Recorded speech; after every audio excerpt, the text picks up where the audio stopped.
Hi there and welcome to this video. There's some shocking numbers out there regarding teen mental health, including a 60% increase in the suicide rate since 2010. Today, we're going to be talking about why teenage mental health is so important.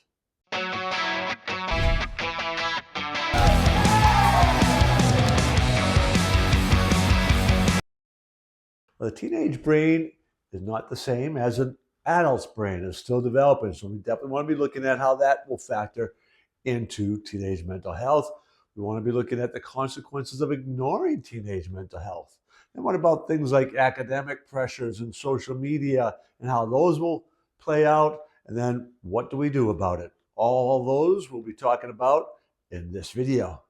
Because the teenage brain is still developing and they're really beginning to fire off all these new synapses and making lots of connections during these adolescent years and dealing with all the biochemistry that's going on.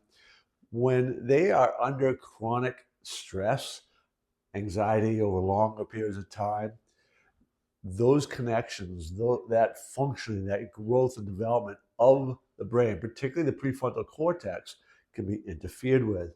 According to Lawrence Steinberg, if symptoms in early adolescence into teenage years goes unchecked, they're far more likely to have long-term negative impact on the brain. And other studies have shown that if you aren't getting treated for your mental health issues in teenage years, you're far more likely to have them as adult. When teenage mental health doesn't get treated, gets ignored, it has a long-term impact on their physical health as well. Not only that, but students become much more likely to drop out of high school, their relationships really suffer, and suicide rates increase. The longer you are under stress, the more likely it is for these bad things to begin to happen. Let me tell you about two Katies. Both were in college, one on the East Coast, one on the West Coast.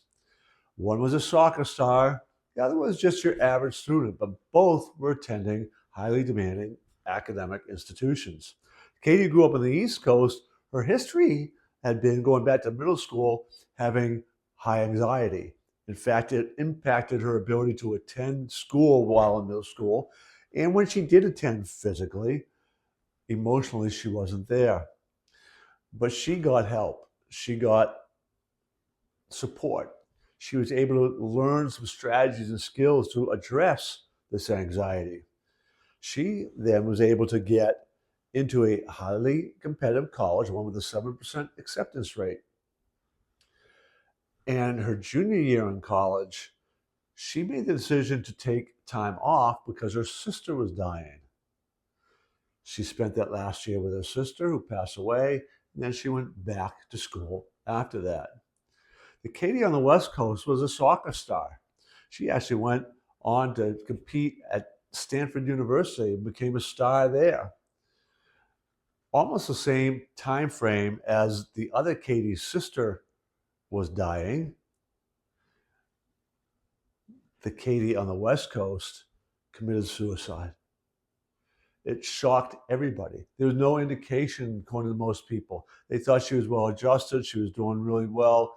Soccer-wise, she was a captain of the team. Academically, she was looking to go to Stanford Law School potentially. But inside, she was really hurting. The difference between the two, Katie and the East Coast had gotten help early on, middle school, early in her teen years, for what the anxiety issues were, and she learned how to handle those pressures. Katie on the West Coast never did. For many teenagers, one of the real triggers for a lot of the stress they feel is academic pressures. They are beginning to experience early on this need to try to get into the right school, get into a good college. If you don't get into a good college, you won't earn as much. Your life won't be the same because you won't have the same opportunities. Not as many doors will be open to you. All of this stuff begins to be driven in to many, many students. Or doesn't even have to be the top students trying to get into the top colleges. How about just Oh, boy, you need to be able to get these grades to do well on these tests. You won't even get into college. And guess what? If you don't get into college, then you're probably going to earn about $1 million less in your lifetime. Those sort of pressures, those raise the stakes, that raises the level of the anxiety many students feel. According to the National Institutes of Mental Health, students who have these academic pressures, who feel these academic stressors, are twice as likely to actually develop anxiety and depression. So academic pressures is a huge factor in what's going on inside the student's mind that's creating so much stress and anxiety for these students. All right, the other area that tends to give a teenager a whole lot of stress is social media, especially young women. Talked about social media in other videos, so I won't go into a whole lot of details here. But one of the great problems is this idea of comparison, the comparison trap, where teenagers, what they are seeing on social media is somebody presenting all these great things they're doing and have done, all these records they're setting, test scores, how beautiful and perfect they look. And especially girls, but even guys begin to see this and go, oh man, I'm not doing as well as this person. And, I'm going to be competing against people like this to try to get into college, blah, blah, blah. And they begin to put more and more pressure on themselves. That can really lead to increased levels of anxiety and depression. Besides that, just all the video content that they watch, whether it's through TikTok or YouTube, so much of it is negative. So much of it is really bad news. So much of it is violent actions that they see happening. People are putting videos out of some student getting bullied or some attack on a teacher or whatever. And when you begin to see these things more and more often, to counteract those negatives, you need to be filling your mind with at least 3 to 5 times as many positives. And that's not happening. And that has a detrimental impact on teenager mental health. The real answer, the real antidote to all this is deliberately and purposefully training teenagers' mindsets. Your mindsets is attitude and really the beliefs that drive the attitude.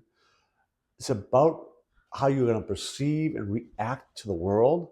So when your mindset is right and you have habits built around those things that you see in the world, you react to much differently than when it isn't right or negative. And when you're thinking about bad thoughts, right? When you are blowing, literally in your mind, you're blowing things out of proportion. All those kind of symptoms are symptoms of a mindset that isn't supportive of your mental health. So what do you need to do? You need to begin by taking responsibility in the present moment for the hand that's been dealt to you. That means taking responsibility for things like time, your labels, your beliefs, the decisions that you've made, your memories. That gets into the past. So you deal with the past by cleaning it up, by letting go of the things that are hindering you. That's putting that glass ceiling on top of. Once you've identified these sort of limiting beliefs and all, you've got to learn how to let go of those. And this will carry into the future. But you also need to begin building habits. Habits are going to help you manage your emotions, take control of your beliefs, take control of your attitude, and those habits are going to carry you through the storms of life well into the future. That's training your mindset. And that's the ultimate antidote to this mental health crisis that's striking teenagers. Well, we've come to the end of yet another video. And as always, I encourage you to please subscribe to my channel and check out other videos. In particular, you might be interested in the video, How Many Teens Struggle with Mental Health Challenges. Check that video out today, and I'll see you in another one.